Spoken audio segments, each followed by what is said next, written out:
On croit souvent que notre regard est le regard, que notre vérité est la vérité. Mais le monde ne tourne pas autour de nos blessures, ni autour de nos certitudes. Nous sommes tous nés dans des maisons différentes, avec des silences différents, des cris différents.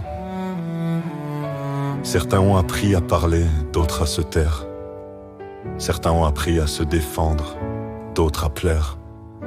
Et on avance comme ça, chargé de nos histoires, en pensant que notre carte est la seule qui montre le territoire.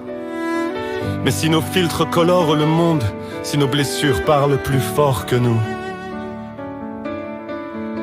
alors peut-être que ce que je crois voir n'est que le reflet de ce que j'ai vécu.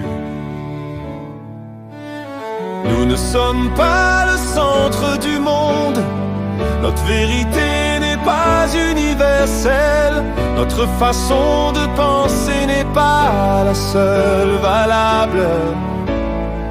Et loin d'être humiliant, c'est libérateur. Parce que cela nous enlève le poids de devoir convaincre et nous donne la liberté de simplement être, tout en laissant l'autre être aussi.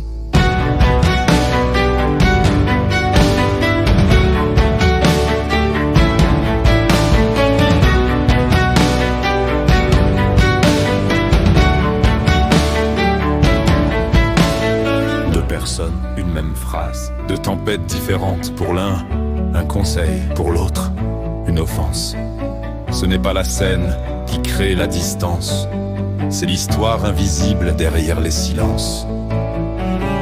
On ne réagit pas au présent, on réagit à nos mémoires.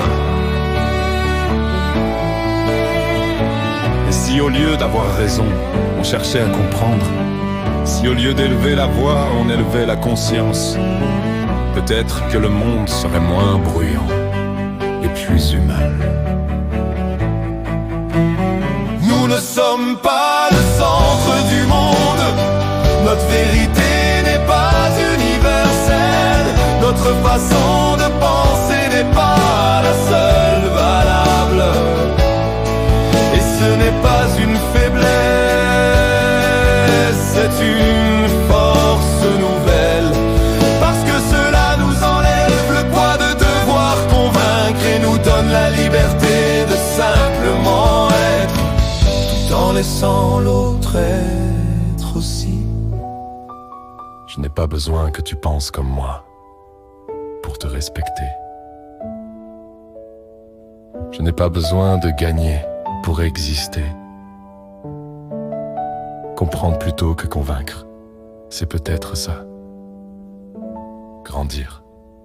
David.